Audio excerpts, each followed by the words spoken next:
खारगे जी, शरद पवार जी, उद्धव ठाकरे जी,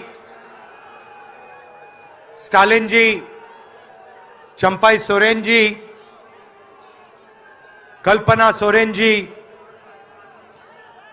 तेजस्वी यादव जी, फरूक अब्दुल्ला जी, प्रकाश अंबेडकर जी, महबूबा मुफ्ती जी, दीपंकर भट्टाचार्य जी, सैयद सादिक अली शेहब दंगल जी, stage पे India alliance के वरिष्ठ नेता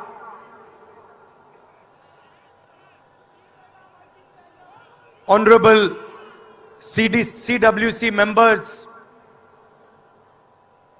कांग्रेस और गठबंधन के प्यारे कार्यकर्ता, भाइयों और बहनों, देशवासियों, आप सबका यहां बहुत बहुत स्वागत।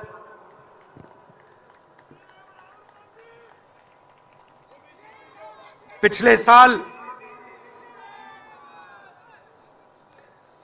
कन्याकुमारी से कश्मीर तक हमने यात्रा की।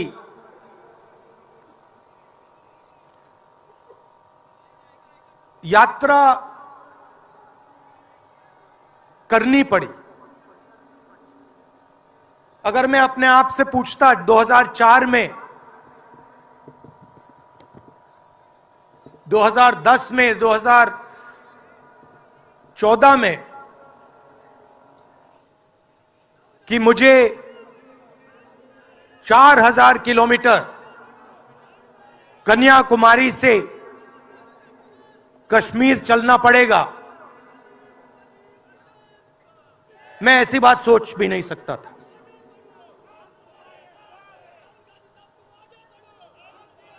ये यात्रा, शांत हो जाएं, ये यात्रा हमें क्यों करनी पड़ी? क्योंकि देश का जो कम्युनिकेशन का सिस्टम है, चाहे वो मीडिया हो, सोशल मीडिया हो,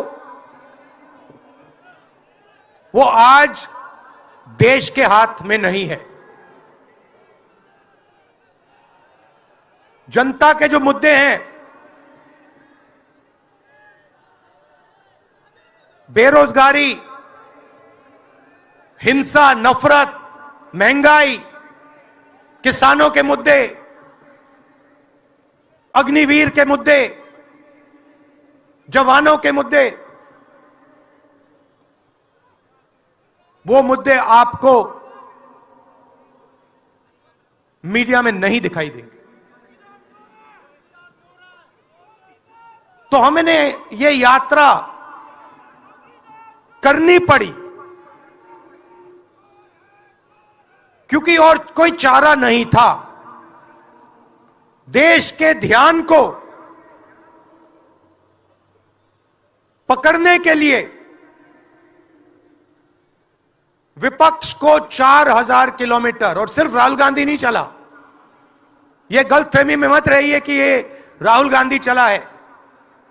सब पार्टियों के, सब विपक्ष के पार्टियों के लोग चले, सब नेता आए, हिंदुस्तान का पूरा विपक्ष इन यात्राओं में शामिल हुआ। शरद पवार जी आए, उद्धव जी आए, तेजस्वी आए।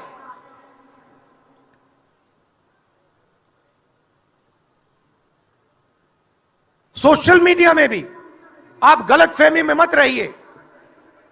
किसी ने कहा कि सोशल मीडिया एक रास्ता है, सोशल मीडिया रास्ता नहीं है, उस पर भी कंट्रोल है। अमेरिका की कंपनियों पर दबाव है।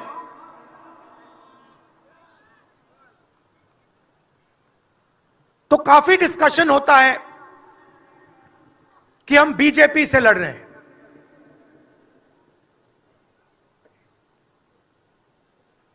लोग सोचते हैं कि हम सब एक राजनीतिक दल के खिलाफ लड़ रहे हैं। देश भी सोचता है कि ये जो नेता स्टेज पे बैठे हैं अलग अलग पॉलिटिकल पार्टी से हैं, ये एक राजनीतिक पार्टी से लड़ रहे हैं। ये सच नहीं है, ये गलत है। हम राजनीतिक पार्टी से नहीं लड़ रहे हैं और यह समझने की जरूरत है। हिंदुस्तान के युवाओं को यह बात समझनी होगी। कोई और कहता है ये सब लोग एक व्यक्ति के खिलाफ लड़ रहे हैं, नरेंद्र मोदी के खिलाफ लड़ रहे हैं। नहीं, हम एक व्यक्ति के खिलाफ भी नहीं लड़ रहे हैं। ना हम बीजेपी के खिलाफ लड़ रहे हैं, ना हम एक व्यक्ति के खिलाफ लड़ रहे हैं। एक व्यक्ति को चेहरा बनाकर ऊपर डाल रखा है।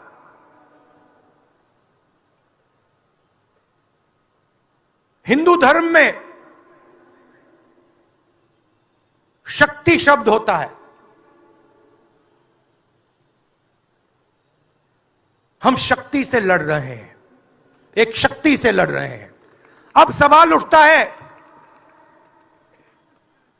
वो शक्ति क्या है? जैसे किसी ने यहां कहा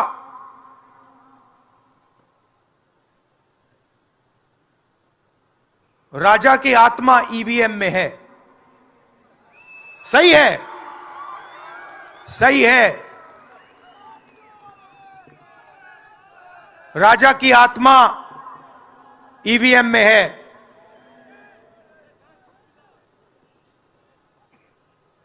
हिंदुस्तान की हर संस्था में है, ईडी में है, सीबीआई में है, इनकम टैक्स डिपार्टमेंट में है। एक वरिष्ठ नेता, नाम नहीं लेना चाहता हूं, इसी प्रदेश के एक वरिष्ठ नेता कांग्रेस पार्टी को छोड़ते हैं और रो के कहते हैं, मेरी मां से रो के कहते हैं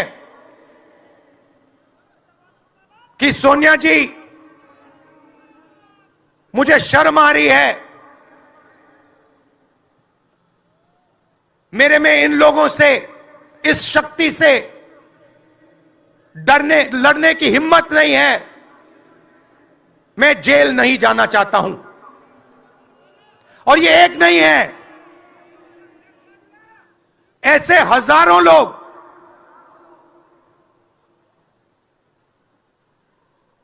डराए गए हैं। क्या आप सोचते हो शिवसेना के लोग, एनसी के लोग ऐसे ही चले गए? नहीं, जिस शक्ति की मैं बात कर रहा हूं,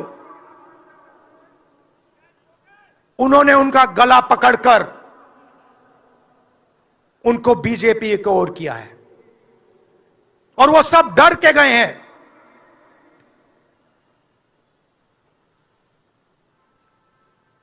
4000 किलोमीटर चला, उसके बाद 6000 किलोमीटर मणिपुर से महाराष्ट्र, मुंबई, धारावी।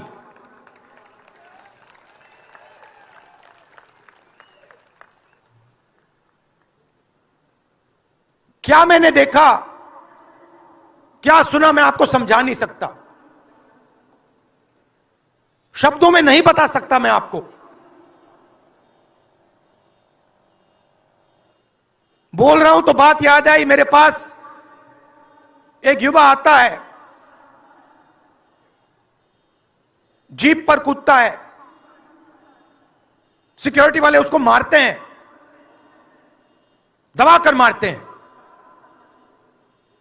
तब भी वो आता है, हाथ पकड़ता है, आंख में आंसू, मुझे कहता है राहुल जी मैंने 3 साल हर रोज सुबह रनिंग की, पुलअप्स की, पुशअप की, दंड बैठक, सब कुछ मैंने किया। मेरे दिल में देशभक्ति थी। मैं चाहता था कि मैं लद्दाख में जाकर, ठंड में जाकर, ठंड में कांपूं, देश के दुश्मनों के सामने कांपूं, और एक दिन अगर मौका बने तो उनकी गोली भी खाऊं। यह मैंने सोचा था। राहुल जी, अग्निवीर लागू कर दिया। मेरे देश ने मुझे धोखा दिया है। नहीं, तुम्हारे देश ने तुम्हें धोखा नहीं दिया, तुम्हारी सेना ने तुम्हें धोखा नहीं दिया, उसी शक्ति ने तुम्हें धोखा दिया है। नरेंद्र मोदी भाइयों और बहनों सिर्फ मास्क है, मुखौटा है। जैसे ये बॉलीवुड के एक्टर हैं, उनको रोल दिया गया है कि भैया आज सुबह आपको यह करना है, कल आपको यह बोलना है, परसों आप यह करोगे, सुबह उठ के समुद्र के नीचे जाओ, चलो सी प्लेन में उड़ो। 56 इंच की छाती नहीं है, खोखला व्यक्ति है।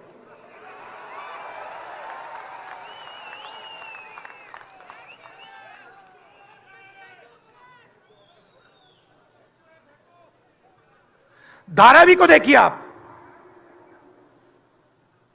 मुझसे पूछा गया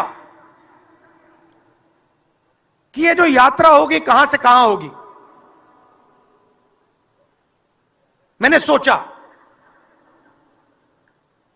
एक बात क्लियर थी, मणिपुर से शुरू होगी। क्यों? वहां पे इसी शक्ति ने सिविल वॉर का माहौल बना रखा है। भाई भाई को मार रहा है, गोली मार रहे हैं, तो शुरुआत तो वहां से होगी। और फिर मैंने सोचा, अगर हिंदुस्तान को नया विजन देना है तो यात्रा धारावी में खत्म होगी। यह हुनर का कैपिटल है, हिंदुस्तान के टैलेंट का, स्किल का, हुनर का कैपिटल है। और इनको यहीं से, मुंबई से, इनके घरों से वही शक्ति इनको उठाकर बाहर फेंक रही है।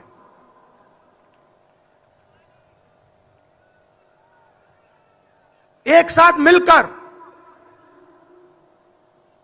वही शक्ति इन लोगों की जिंदगी बर्बाद करने में लगी हुई है।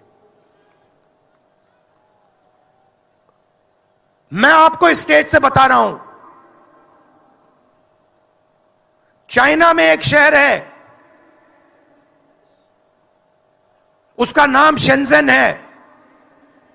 सच्चा मुकाबला उस शहर से है जो आपको मीडिया में कभी कोई नहीं बताएगा। धारावी शेंजन का मुकाबला कर सकता है। बैंक के दरवाजे इन बच्चों के लिए खोलो, इन बच्चों को सरकार की मदद करो, और फिर देखो ये शेंजन का क्या करते हैं। उठा के परे कर देंगे शेंजन को ये लोग। Made in Mumbai, made in Dharavi, made in China को उड़ा के हटा देगा, परे कर देगा। मगर नहीं, 22 लोग हैं यहां पे, 22 लोगों के पास उतना ही धन है जितना हिंदुस्तान के 70 करोड़ लोगों के पास है।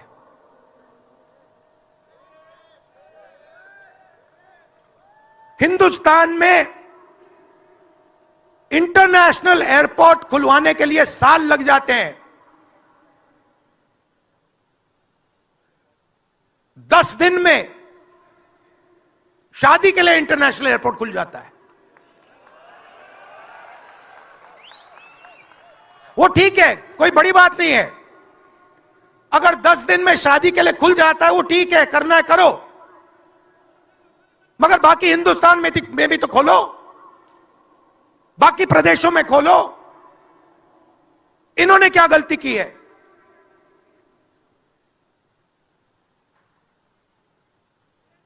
पचास 50% हिंदुस्तान की आबादी पिछड़े वर्ग की है,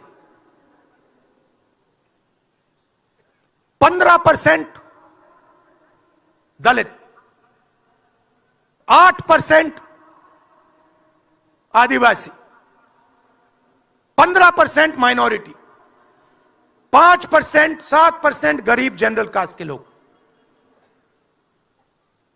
मीडिया के मालिकों की लिस्ट निकालिए, नाम दिखा दीजिए मुझे, दलित का नाम दिखा दो, आदिवासी का नाम दिखा दो, पिछड़े का नाम दिखा दो लिस्ट में। एक नहीं मिलेगा आपको। मैं ढूंढ रहा हूं, महीनों से ढूंढ रहा हूं।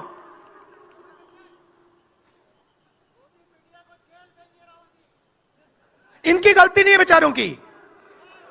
जैसे मोदी जी मुखौटे हैं, जैसे उनका रिमोट कंट्रोल इनका भी है।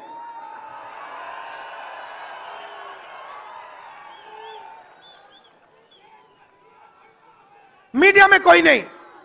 हिंदुस्तान की सबसे 200 बड़ी कंपनियों की लिस्ट निकालिए, मालिकों की लिस्ट निकालिए। गरीब जनरल कास्ट का व्यक्ति का नाम बता दो मुझे, दलित का, पिछड़े का, किसी भी गरीब व्यक्ति का नाम बता दो, किसी भी पिछड़े का नाम बता दो 200 कंपनियों के मालिक की लिस्ट में, नहीं मिलेगा। 90 अफसर इस देश को चलाते हैं।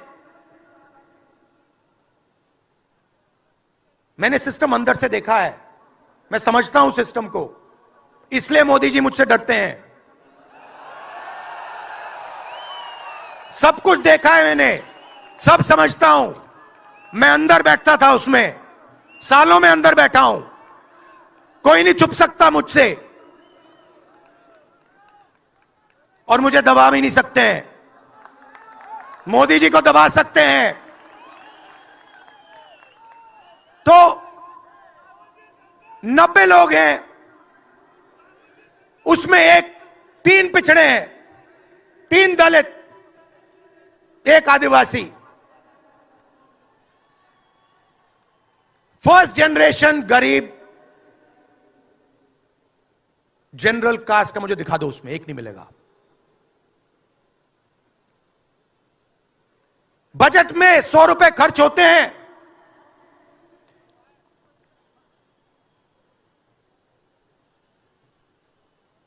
पिछड़े, दलित, आदिवासी सबको मिला दो, 6 रुपए का निर्णय लेते हैं। पॉलिसी कहां बनती है? पॉलिसी ये 90 लोग बनाते हैं, उसमें 200-300 और जोड़ दो।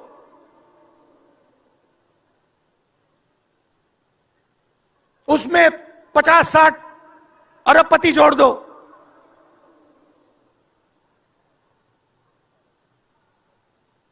यह है सच्ची शक्ति जो हिंदुस्तान को चला रहा है।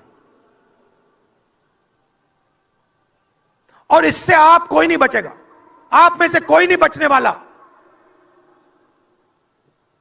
यहां किसी ने ईवीएम की बात की,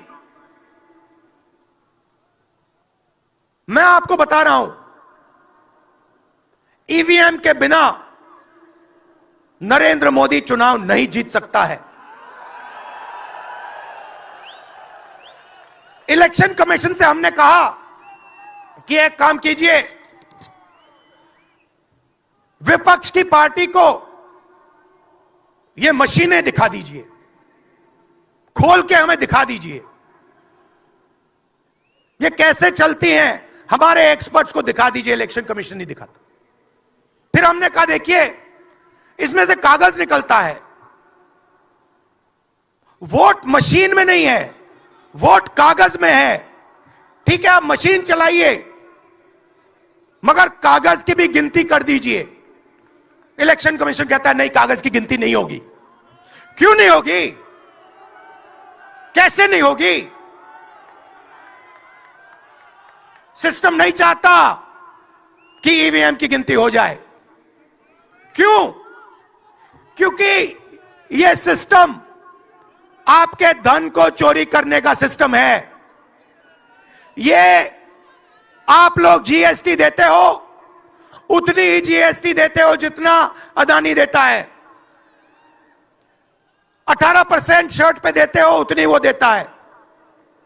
उसकी आमदनी लाखों करोड़ रुपए, आपकी 50,000 रुपए। और फिर देखो पैसा कहां जाता है। कोई भी स्कीम देख लो, फसल बीमा योजना देखो, 35,000 करोड़ रुपए 16 कंपनियों को जाता है। उसमें आपको एक दलित नहीं मिलेगा, एक पिछड़ा नहीं मिलेगा, एक गरीब नहीं मिलेगा। कानून ये 90 लोग बनाते हैं। पैसा जाता है 16 कंपनियों में। और जब हमारे किसान कहते हैं ओला गिर गया, बारिश हो गई, बर्बाद हो गए, वो कहते हैं भैया नहीं, तुम्हें मुआवजा नहीं मिलेगा, ये तुम्हारा है ही नहीं, तुम्हें कैसे मिलेगा, मर जाओ जाके। नरेंद्र मोदी जी का काम आपके ध्यान को भटकाने का है।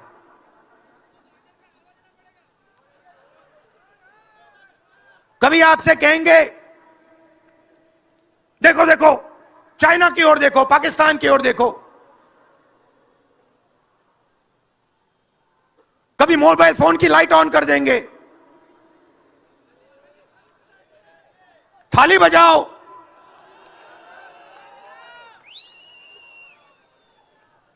कभी कहेंगे देखो मेरा अपमान कर दिया, जैसे अभी किसी ने उनकी पत्नी के बारे में बोला, अब कहेंगे देखो मेरा अपमान कर दिया। ध्यान भटकाने के लिए। अब देखना होगा।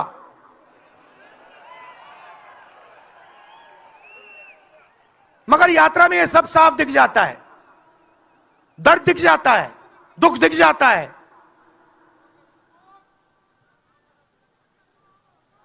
चालीस साल से सबसे ज्यादा बेरोजगारी हिंदुस्तान में आज है। मीडिया में आपको एक मिनट के लिए नहीं दिखता।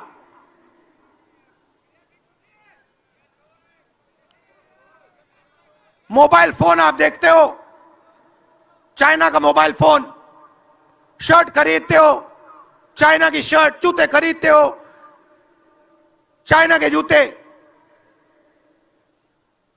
चाइना के युवा को फायदा हो रहा है, और किसको फायदा हो रहा है?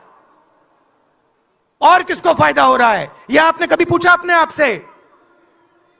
जब चाइना का यहां माल बिकता है, सिर्फ चाइना को फायदा नहीं होता, हिंदुस्तान के अरबपतियों को भी फायदा होता है भाई और बहनों। इसलिए धारावी को कभी उठने नहीं देंगे। इसलिए धारावी को यह सरकार कभी सपोर्ट नहीं दे सकती।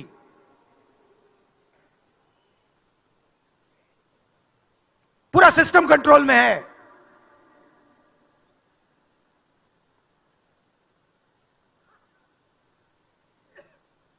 जब इनकी पहले सरकार आई, मैं आपको दिल की बात बताता हूं, पहले इनकी सरकार आई, अरुण जेटली मेरे पास आते हैं, कमरे में बैठते हैं और मुझे कहते हैं राहुल,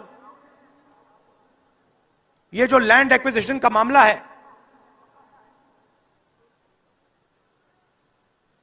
तुम इस पर मत बोलो। क्यों नहीं बोलूं? जनता का मामला है। अगर बोलोगे तो तुम्हारे ऊपर हम केस लगाएंगे। लगाओ केस, मुझे कोई फर्क नहीं पड़ता। क्या कर लोगे मेरा? ईडी वाले आए, 50 घंटे बैठा दिया।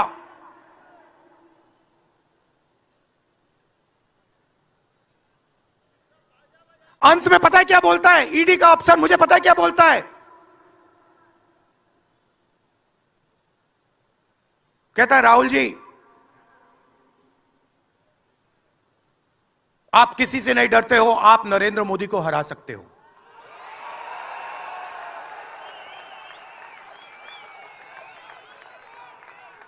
ईडी का अफसर बोलता है मुझे।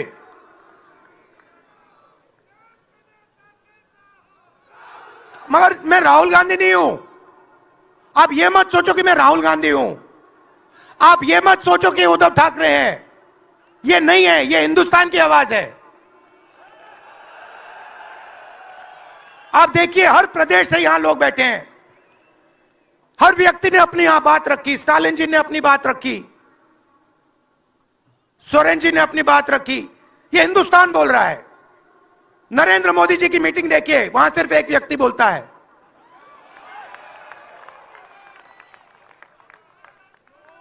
गडकरी जी परे हो जाते हैं, माला के बाहर निकाल देते हैं उनको।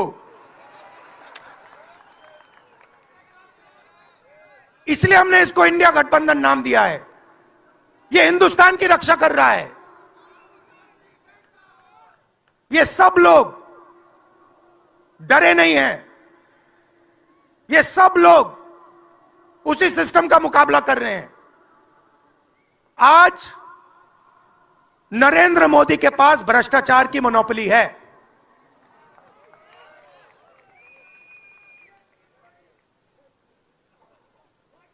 इलेक्टोरल बॉन्ड्स का सिस्टम निकाला। मैं आपको समझाता हूं। यहां पे जो छोटे छोटे सड़कों पे ना एक्सटॉर्शन चलता है, हफ्तेबाजी चलती है ना, वो नेशनल लेवल पे कर रहे हैं ये लोग। मैं बता देता हूं, 4 तरीके की हो रही है। एक, पहले ये कॉन्ट्रैक्ट देते हैं, सरकार कॉन्ट्रैक्ट देगी और सीधा परसेंटेज लेगी। इलेक्टोरल बॉन्ड देख लीजिए, उसमें साफ है। कंपनी को कॉन्ट्रैक्ट मिलता है, उसके एकदम बाद वो बीजेपी को हफ्ता देना शुरू कर देती है। दूसरा, सीधा एक्सटॉर्शन। ईडी सीबीआई भेज देंगे। जैसे यहां पे मुंबई का एयरपोर्ट इनको चाहिए था,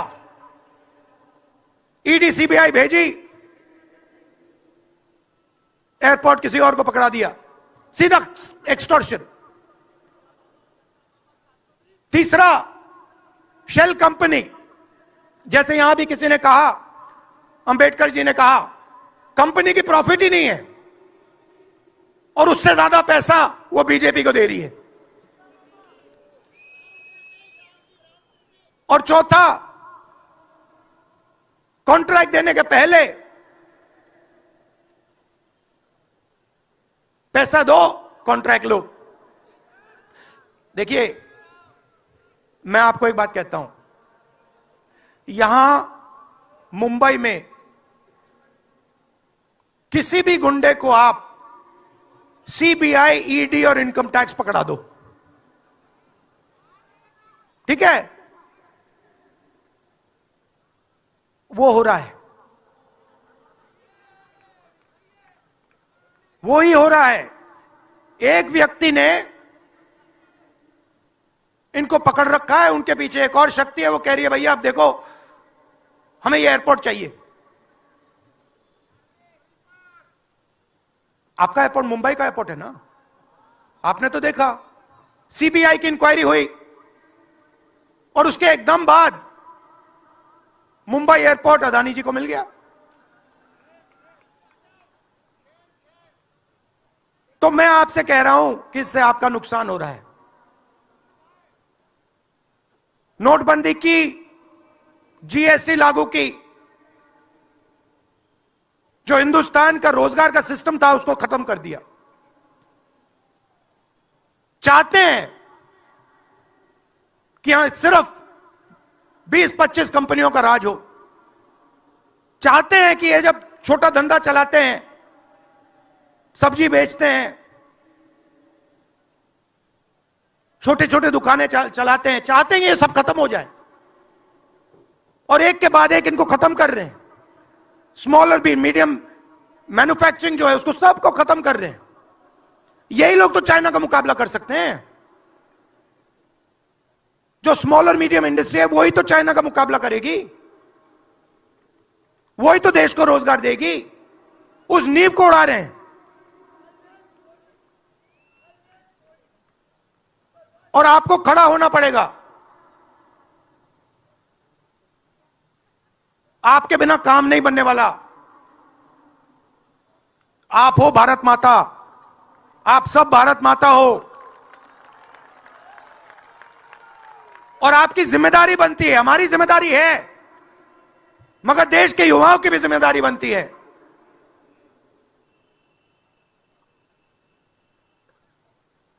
पूरा देश अग्निवीर के खिलाफ है। मैं 4000 किलोमीटर चला, एक युवा ने मुझे नहीं कहा कि अग्निवीर अच्छा लगता है। वो जो रो रहा था मुझे कहता है, राहुल जी मैं नहीं जाऊंगा,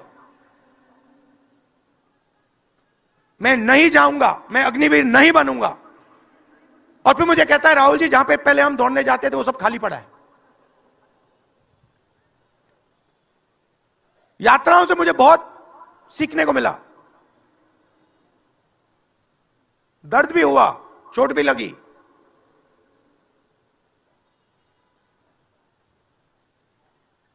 मगर जो प्यार मिला, दिल से जो प्यार मिला,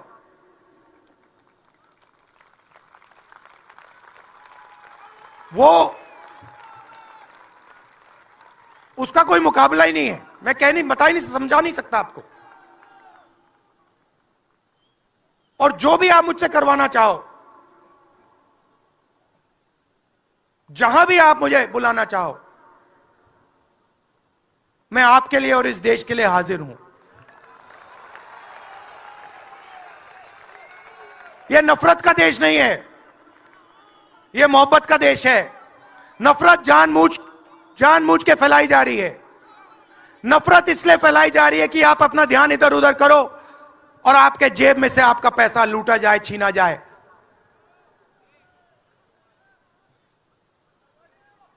तो नफरत को नहीं फैलने दो। जैसे यात्रा से मैसेज निकला, हिंदुस्तान के दिल से मैसेज निकला, नफरत के बाजार में मोहब्बत की दुकान खोलो। यह हमारे सब महापुरुषों ने कहा है। गांधी जी ने कहा, बुद्ध भगवान ने कहा, राम जी ने कहा, यही कहा। अगर राम का, बुद्धा का एक ही मैसेज है, नफरत के बाजार में मोहब्बत की दुकान खोलो। धन्यवाद। धन्यवाद।